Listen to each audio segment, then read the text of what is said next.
Tabir gelap kematian Sutrimo perlahan mulai disingkap. Pembongkaran makam dan ekshumasi jasad resmi dilakukan demi memburu jejak kebenaran. Publik kini harus menanti 2 hingga 3 pekan lagi hasil autopsi mantan pegawai ex-Jampitsus ini. Di tengah sederetan kejanggalan yang mewarnai, polisi dituntut bekerja tanpa ada manipulasi dan intervensi. Akan berkembang sejauh apa peristiwa ini? Saya Yudi Handoyo, inilah Sindo Prime.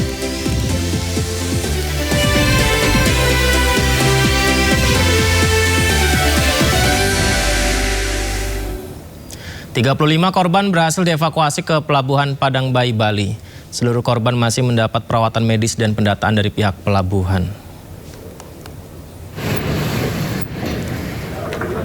Jadi pemirsa, pasca terbakarnya KMP Putri Yasmin di perairan Lombok, proses evakuasi korban masih terus berlangsung. Kita bisa saksikan ya beberapa penumpang yang coba dievakuasi.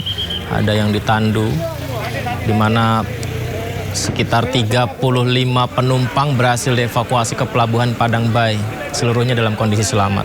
Ya, tangis haru seperti yang kita saksikan menyambut kedatangan korban yang ditunggu oleh pihak keluarga. Yang membawa anak kecil, lansia, dan seluruh penumpang langsung dievakuasi ke kantor SDP untuk mendapat pertolongan. Ada yang ditandu juga ya.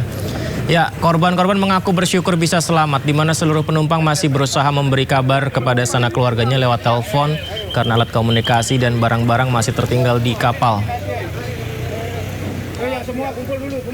Si penumpang yang di Padang Bayi dengan jumlah 35 penumpang. Tiba-tiba ada asap, terus apinya besar. Ibu lihat asap itu di bagian mana, Bu? Di belakang atau di mana? Iya, di belakang. Di belakang. Sebelumnya pemirsa, kapal motor penumpang Putri Yasmin terbakar di perairan Lombok, Nusa Tenggara Barat. Sebanyak 116 penumpang telah dievakuasi. Kapal motor penumpang Putri Yasmin terbakar di perairan Lombok, Nusa Tenggara Barat. KMP Putri Yasmin yang melayani rute Padang Bayi Lembar dilaporkan terbakar di perairan Lombok. Kapal terbakar sekitar pukul 5 pagi waktu Indonesia Tengah. Saat kejadian, ketinggian ombak mencapai 2 meter. Informasi awal menyebutkan evakuasi dilakukan oleh kapal Portling 2 yang melintas di sekitar lokasi. Sejumlah penumpang yang terombang-ambing di tengah laut berhasil dievakuasi oleh tim SAR. Penyelamatan penumpang KMP Putri Yasmin terus dilakukan. Langsung masuk. Saat ini proses evakuasi penumpang Putri Yasmin, itu 33 orang dievakuasi oleh KMP Portling 2 menuju ke Pelabuhan Padang Bayi. Posisi saat ini KMP Portling 2 di perairan Nusa Penida, kurang lebih 45 menit nyandar di Pelabuhan Padang Bayi. Itu pergerakan, Pak, sementara kalau dari Baik, dari Basarnas, pergerakan KN SAR Arjuna bergerak dari Pelabuhan Padang Bayi menuju ke lokasi KMP Putri Yasmin, dan satu buah RIB dari Nusa Penida juga bergerak menuju ke lokasi Putri Yasmin. Dan kami dari Posar Karangasem standby di posko Padang Bayi untuk melaksanakan koordinasi. 116 penumpang yang telah dievakuasi, 1 diantaranya meninggal dunia. Sementara 50 orang penumpang lagi yang diselamatkan oleh kapal asing. Tim Liputan iNews melaporkan. Langsung masuk. Kita ke informasi lainnya, mengusut misteri kematian Sutrimo. Polisi hari ini membongkar makam dari Sutrimo, orang dekat ex-Jampitsus Febri Adriansyah di Banyumas, Jawa Tengah. Jadi ini adalah kegiatan pada siang hari tadi pemirsa ya. Ekshumasinya kira-kira 3,5 jam. Jadi ya kalau kita lihat ini beberapa petugas, di mana ekshumasi melibatkan personel gabungan dari ahli forensik Polda Metro Jaya, Polda Jawa Tengah, dan juga Polresta Banyumas. Jadi pemirsa, bongkar makam dilakukan atas permintaan keluarga yang menduga ada kejanggalan dalam meninggal dunianya Sutrimo. Autopsi ulang diharapkan dapat menemukan bukti baru untuk melengkapi proses penyidikan. Dalam proses ini tim forensik mengambil sampel untuk pemeriksaan laboratorium histopatologi, toksikologi, dan identifikasi DNA. Rangkaian ekshumasi terhadap jenazah almarhum Sutrimo telah selesai dilaksanakan mulai pukul 09.30 WIB hingga pukul 13.00 WIB, lebih kurang 3,5 jam pelaksanaan. Ini merupakan proses bagian dari penyidikan yang ditangani oleh Ditreskrim Polda Metro Jaya.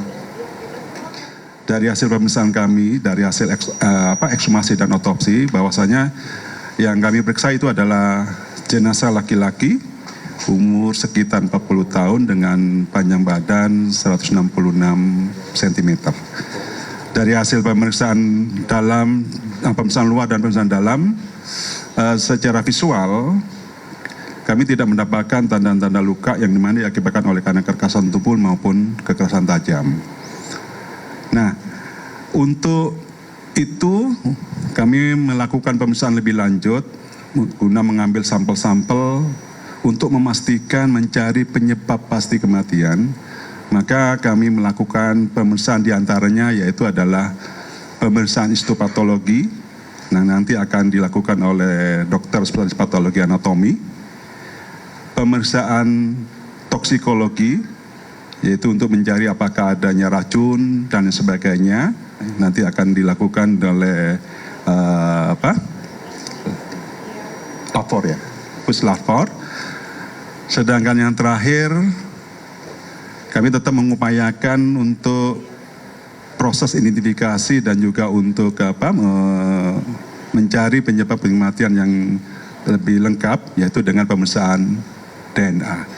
Sehingga sampai sekarang ini proses untuk finalisasi masih tetap berlangsung, menunggu sampai hasil dari pemeriksaan laboratorium tersebut, yaitu pemeriksaan histopatologi, pemeriksaan toksikologi, dan pemeriksaan DNA.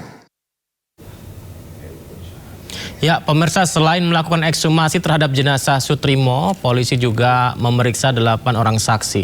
Di mana pemeriksaan saksi lanjutan ini untuk mendalami penyebab kematian Sutrimo yang dianggap janggal. Warahmatullahi wabarakatuh.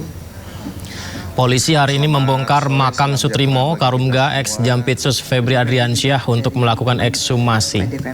Polisi juga melakukan pemeriksaan lanjutan terhadap 8 orang saksi. Pemeriksaan meliputi saksi mata hingga pihak keluarga. Untuk mencari penyebab kematian yang rekan sekalian, untuk saksi kami sudah melakukan pemeriksaan terhadap 8 orang saksi, dan kami terus juga melakukan pemeriksaan atau pemanggilan terhadap saksi-saksi berdasarkan keterangan saksi yang sudah kami peroleh tersebut. Tadi ditanyakan apakah sudah ada tersangkanya.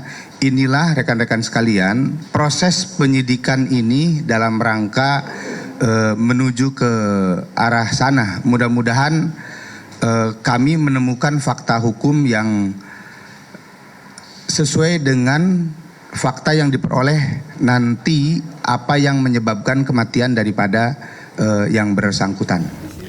Kasus kematian Sutrimo Karumga ex Jampitsus Febri Adriansyah telah naik ke penyidikan. Polisi tegaskan pasal yang disangkakan adalah masuk ke pembunuhan berencana. Hampir 3 pekan sejak ditemukan tak sadarkan diri di halaman klinik Morden, Kebayoran Baru, Jakarta Selatan, tabir kematian Sutrimo perlahan mulai disingkap. Di mana pemirsa, kasus tewasnya pria yang kuat dikaitkan sebagai mantan kepala urusan rumah tangga ex Jampitsus Febri Adriansyah itu kini resmi naik ke penyidikan. Direktorat Reserse Kriminal Umum Polda Metro Jaya menerima pelimpahan dari Polresta Banyumas mengatakan pasal yang dipersangkakan sebagaimana laporan polisi yang diterima adalah pasal pembunuhan atau pembunuhan berencana. Pasal yang dipersangkakan sebagaimana laporan polisi yang kami terima itu adalah pasal pembunuhan ataupun pembunuhan berencana. Ex-Kabar Reskrim Polri Susno Duaji menilai ekshumasi jasad Sutrimo yang telah dimakamkan 21 hari lalu sebenarnya sudah terlambat. Meski demikian, langkah ini penting untuk dilakukan sebagai bagian proses penyidikan. Berikut cuplikan dialognya. Nilai terlambat ya, ini terlambat ya, tapi tidak ada kata terlambat itu dalam penyidikan ya, lebih baik telat daripada tidak gitu kan. Karena ini sudah cukup lama waktunya. Kenapa lama? Yaitu dari tanggal 23 ya peristiwanya, 23 Juli, kemudian sekarang sudah tanggal 11, besok 11 Agustus. ekshumasinya tanggal 12. Kalau besok tanggal 12 berarti kan sudah hampir 20 hari ya. Mudah-mudahan saja hasil ekshumasinya itu masih cukup baik gitu. Artinya kondisi jenazahnya masih bisa untuk diadakan uji laboratorium ya, terhadap lambung, terhadap ginjal dan sebagainya, organ-organ dalam daripada Sutrimo ini, mudah-mudahan. Mantan Jampitsus Febri Adriansyah mengungkapkan kesedihan mendalam sejak mengetahui kematian orang dekatnya Sutrimo. Febri kini menunggu hasil penyelidikan polisi untuk mengungkap penyebab kematian Sutrimo. Melalui kuasa hukumnya, Febri Adriansyah juga mengungkap Sutrimo memang mengalami sakit yang sudah cukup lama. Dari tim kuasa hukum mendapatkan pesan dari Pak FA dan keluarga bahwa Pak FA dan keluarga sangat sedih dan berduka cita sejak mengetahui kematian almarhum Sutrimo. Pihak keluarga, kami tentu saja berharap kita semua menunggu dan menyimak informasi resmi yang disampaikan oleh pihak kepolisian, karena kami menghormati proses hukum yang sedang berjalan, termasuk proses ekshumasi yang kami dengar informasinya di media itu dilakukan hari ini. Kami juga menyimak apa yang disampaikan oleh pihak dokter dari Polri bahwa dari kajian ekshumasi ini nanti baru bisa ditentukan atau disimpulkan penyebab kematian apakah natural atau anatural. Jadi sebagai warga negara yang baik dan juga dalam konteks negara hukum tentu kita hormati proses hukum yang berjalan di Polda tersebut. Sekali lagi kami sampaikan Pak FA dan keluarga menyampaikan duka cita terkait dengan kejadian ini, dan yang diketahui oleh pihak keluarga selama ini memang almarhum itu mengalami sakit yang sudah cukup lama, sejak bertahun-tahun yang lalu, dan tentu saja pihak keluarga sedih mendengar kabar kematian almarhum Sutrimo tersebut. Terima kasih. Ya, informasi selanjutnya pemirsa, sidang pra-peradilan ex Wakil Kepala BGN Ludwig Pusung yang seharusnya digelar hari ini ditunda. Sidang perdana yang seharusnya digelar hari ini di Pengadilan Negeri Jakarta Pusat ditunda hingga Kamis 13 Agustus 2026, di mana penundaan dilakukan karena kelengkapan legal standing para pihak belum terpenuhi. Permohonan pra-peradilan ini diajukan Ludwig untuk menguji sah atau tidaknya pelaksanaan upaya paksa penyitaan oleh Kejaksaan Agung dalam kasus dugaan korupsi tata kelola program MBG. Sementara itu, Kejaksaan Agung saat ini masih terus mengusut dugaan korupsi tata kelola MBG di BGN dan telah menetapkan 7 tersangka termasuk Ludwig. Ini untuk memberitahukan kepada masyarakat bahwa dia ditahan tanpa bukti apapun juga, itu aja. Ya, jadi sama ya. Tersangka dan penahanan. Baik penahanan, baik penggeledahan apa segala macam, bagaimana mungkin ditahan karena tidak akan mengulangi perbuatannya. Selama dia 2 bintang sampai 3 bintang dia kondisinya bagus. Bagaimana untuk melarikan diri? Bagaimana untuk menghilangkan barang bukti apa yang diambil dari dia? Makanya saya bilang ini perkara penuh rekayasa. Makanya saya berani muncul dan berani mempertaruhkannya bahwa dia sama sekali direkayasa. Mantan Menteri Pendidikan Kebudayaan, Riset dan Teknologi Nadiem Makarim kembali menjalani sidang banding di Pengadilan Tinggi DKI Jakarta terkait dugaan korupsi pengadaan laptop Chromebook. Nadiem menyoroti uang pengganti 809 miliar rupiah yang dibebankan padanya dan menegaskan dirinya tidak pernah menerima uang itu. Dalam sidang banding ini pihak Nadiem menghadirkan 2 saksi dari pihak Gotoh yakni Andre Sulistyo dan Adesti untuk kembali membuka fakta-fakta yang menurutnya belum dipertimbangkan dalam putusan pengadilan negeri. Nadiem mengklaim transaksi 809 miliar rupiah tersebut tidak pernah masuk ke rekeningnya dan seluruh dana telah kembali ke rekening PT Akap. Ia juga membantah adanya hubungan antara transaksi 809 miliar dengan kebijakan pengadaan laptop Chromebook termasuk dengan pihak Google. Menurutnya, pemberian uang pengganti tidak sesuai dengan pertimbangan putusan pengadilan negeri yang menyebut tidak ada unsur memperkaya diri dan Nadiem turut menyinggung perkara IBAM yang juga terkait kasus pengadaan laptop Chromebook dan Windows yang mana menurutnya IBAM tidak pernah menerima aliran dana. Saudara terdakwa. Pada saat di pengadilan negeri itu sudah dibuktikan bahwa 809 miliar itu tidak sepeser pun saya terima. Bahkan saya tidak mengetahui mengenai transaksi 809 miliar itu karena memang semua sudah dikuasakan kepada Gotoh, semua urusan korporasi. Bukan hanya tidak menerima sepeser uang pun, uang itu seutuhnya balik ke rekening PT Akap dan semuanya bukti transfernya sudah ada. Dan yang lebih janggal lagi adalah bahwa transaksi itu tidak ada hubungannya dengan Google, pihak yang dituduh diperkaya oleh kebijakan saya. Jadi bayangkan betapa kejamnya penuntutan dan manipulasi fakta dan hukum di era Jampitsus yang lama, bahwa suatu transaksi yang tidak ada hubungannya dengan saya, tidak ada hubungannya dengan Google, dicomot begitu saja lalu dijadikan tuntutan uang pengganti. Kita ke kasus lain, pemirsa. Ex-Menteri Agama Yakut Kholil Kaumas jalani sidang perdana dengan dugaan korupsi kuota haji tambahan. Yakut didakwa rugikan negara 622 miliar rupiah.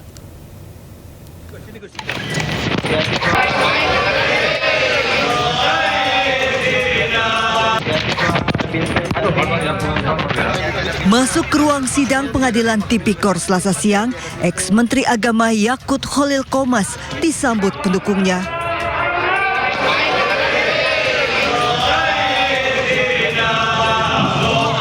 Para pendukung Yakut mengumandangkan selawat Asgil.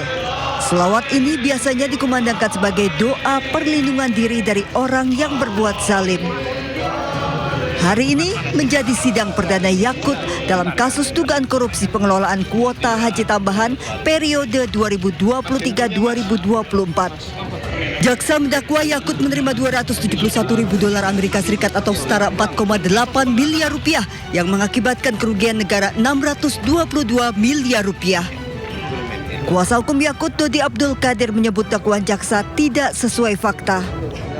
Nah ini juga tiba-tiba nggak jelas dikatakan bahwa Gus Yakut menerima 271.000. Nah, tidak ada penjelasan secara rinci bagaimana uang itu diperoleh, bagaimana menyerahkannya, di mana menyerahkannya.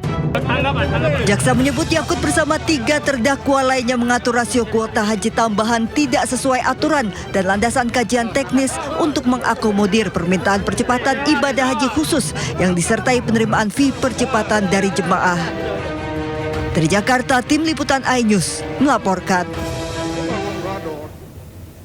Usai sidang, mantan Menteri Agama Yakut Kholil Kaumas membantah telah menerima uang sekitar 4,8 miliar rupiah terkait kasus dugaan korupsi kuota haji tambahan. Menurut Yakut, dakwaan jaksa hanyalah asumsi belaka. Lantaran dirinya mengaku tidak pernah menerima uang 1 rupiah pun terkait kuota penambahan haji. Untuk bisa mengungkap kebenaran, Yakut meminta pihak-pihak yang berinisiatif serta menikmati keuntungan dari jual beli kuota haji dapat dihadirkan saja di persidangan.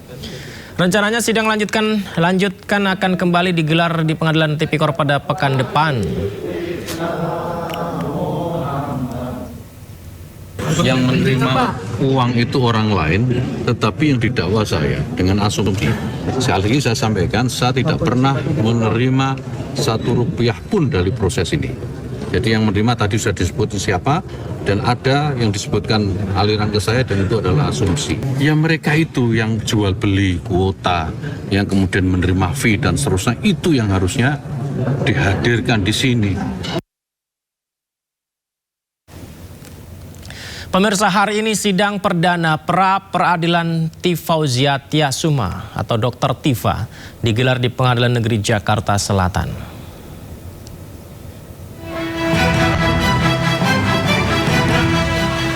Sidang pra-peradilan yang diajukan oleh Tifauzia Tiasuma atau Dr. Tifa digelar hari ini di ruang sidang utama Pengadilan Negeri Jakarta Selatan.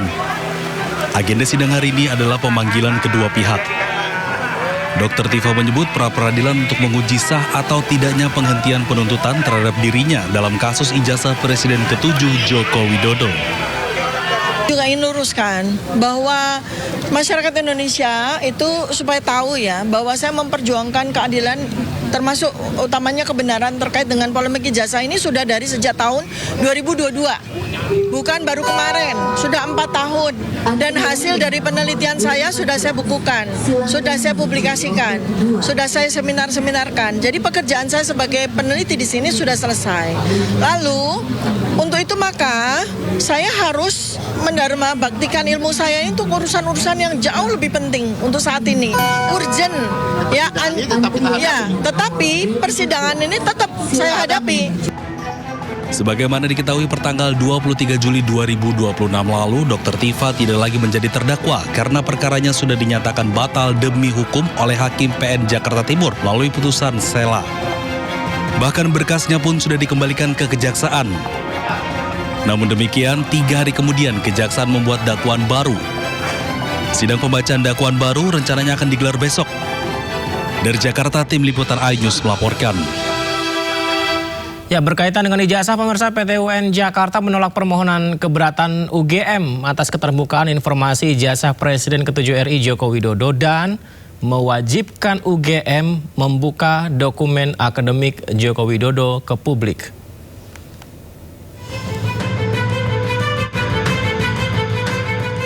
Pengadilan Tata Usaha Negara Jakarta menolak seluruh permohonan keberatan yang diajukan UGM terkait keterbukaan informasi ijazah mantan Presiden Joko Widodo. Hakim menolak dalih UGM yang mempermasalahkan batas waktu permohonan informasi serta alasan perlindungan data pribadi.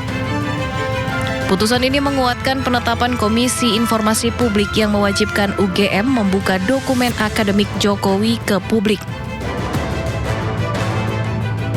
Kemenangan rakyat, kemenangan demokrasi. Salah satu unsur penting dalam demokrasi itu adalah keterbukaan. Keterbukaan itu merupakan hak asasi manusia, hak asasi warga. Ya. Warga ingin tahu seseorang yang diduga ijazahnya palsu atau dokumen terkait untuk kepentingan publik itu diduga tidak beres. Warga ingin tahu benar gak sih? Kalau warga meminta kepada badan publik negara seperti UGM, itu harus dibuka. UGM tidak bisa menutup atau lembaga publik lainnya tidak bisa menutup. Selain menolak banding UGM, Majelis Hakim juga membebankan biaya perkara sebesar Rp648.500 kepada pihak UGM dan menegaskan hak masyarakat Indonesia untuk mengetahui riwayat pendidikan pejabat negara.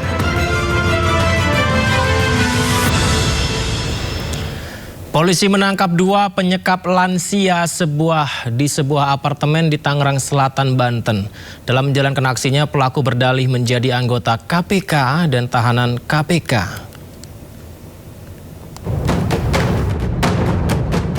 Dua penculik ini tak berdaya saat ditangkap unit reskrim Polsek Serpong, Tangerang setelah menyekap seorang lansia di sebuah apartemen.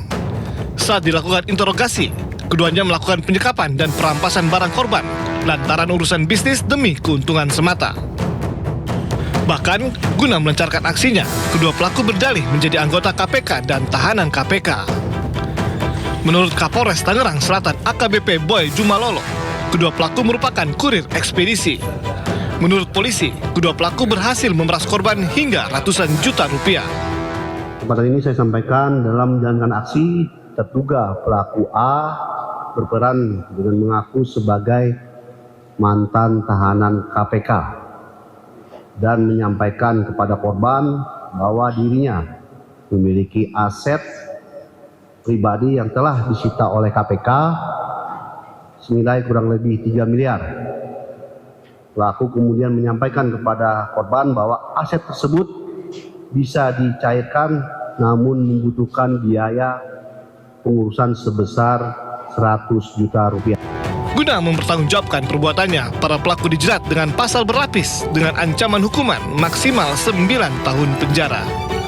Dari Tangerang Selatan, Banten, Nunung Purnomo, iNews melaporkan. Informasi lain, pemirsa, Gubernur Jawa Barat Deddy Mulyadi siap menanggung biaya sekolah anak polisi korban tabrak lari di Kota Bandung. Seorang mahasiswa pelaku tabrak lari tersebut pun telah ditetapkan sebagai tersangka.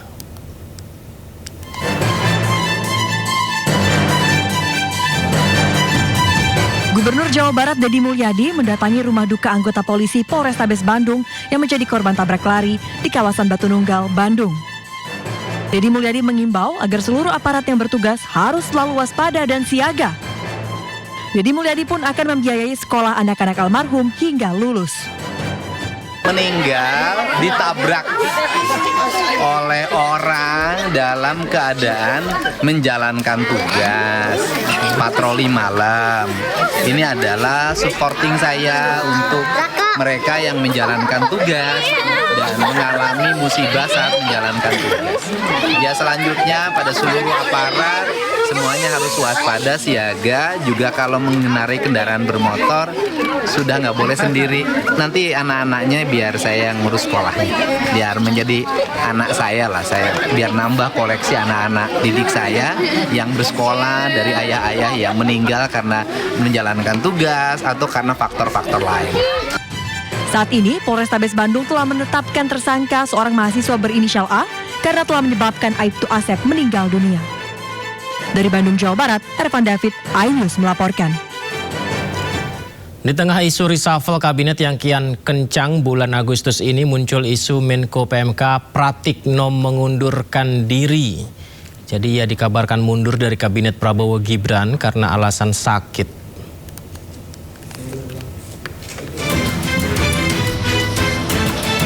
Jelang peringatan kemerdekaan RI, isu reshuffle kabinet Prabowo Gibran kian santer. Terbaru Menko PMK Pratikno dikabarkan mundur karena alasan sakit. Ditemui di Istana Negara, Mensesnek Prasetyo Hadi mengaku belum mendapatkan info soal pengunduran diri Pratikno. Tapi Prasetyo tegas membantah Menko PMK sedang sakit. Apalagi itu? Kata siapa lagi itu? Kabarnya Mas. Saya belum dengar. Siap, yang saya tahu siap. Yang saya tahu saya nggak ada kabar bahwa beliau sedang sakit. Selasa kemarin, Menko PMK terlihat memantau kebakaran kawasan Bromo. Di hadapan wartawan yang menemuinya, Menko PMK Pratikno membantah kabar ia mundur dari kabinet Prabowo Gibran. Selain itu, ia juga menepis kabar sedang sakit hingga tak bisa lagi mendukung program kerja pemerintah. Sebelumnya, Mensesnek Prasetyo Hadi sudah menepis ada reshuffle kabinet di bulan Agustus ini. Jikapun ada perombakan, ia menegaskan hanya menambal posisi wakil menteri yang telah pindah posisi atau dicopot karena persoalan hukum. Tim Liputan iNews melaporkan. Pemirsa, usut misteri kematian Sutrimo, polisi bongkar makam orang dekat ex-Jampitsus Febri Adriansyah. Akankah hasilnya bisa mengungkap tabir kematiannya yang tak biasa? Kita diskusikan usai jeda di Sindupran.